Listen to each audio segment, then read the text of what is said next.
celebrate the birth of Jesus Christ. 2 months ago. I offer a testimony.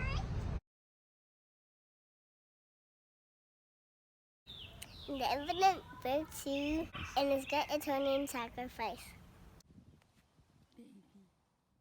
None other has had so profound an influence upon all who have lived and will yet live upon the earth. He is the great Jehovah of the Old Testament, the Messiah of the New. Under the direction of his Father, he was the creator of the earth. Things were made by him, and without him was not anything made that was made. Those the Messiah's baptized to fulfill all righteousness. Went about doing good, yet was despised for it. Hit the bubble, the magnet, the beat, and goodwill. the well.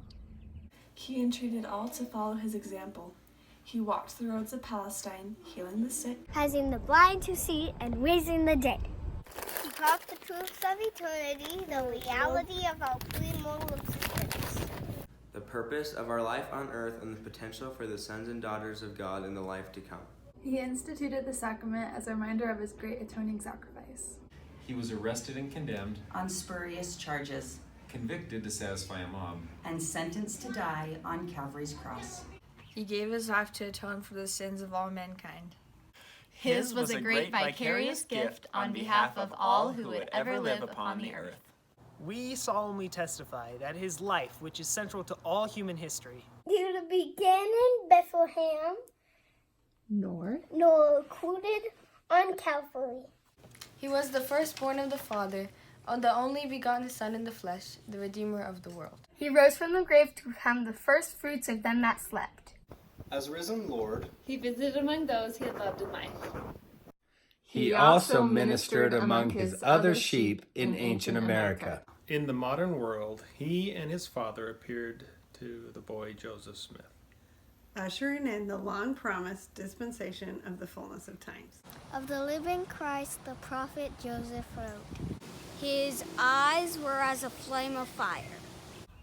The hair of his head was white like the purest snow. His countenance shone above the brightness of the sun.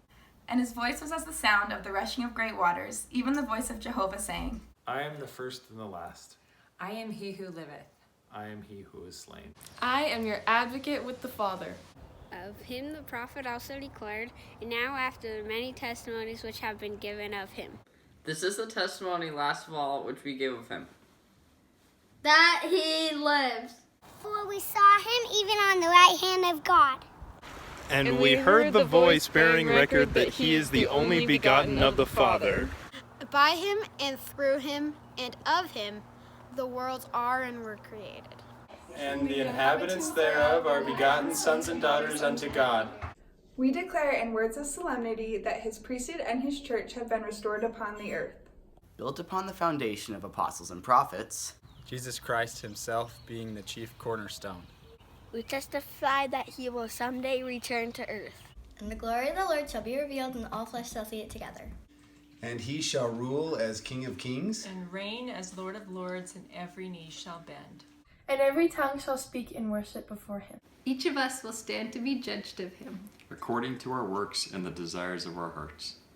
We bear testimony as his duly ordained apostles that Jesus is the living Christ, the immortal Son of God. He is the great King Emmanuel, who stands today on the right hand of his Father. He is the light and the life and the hope of the world.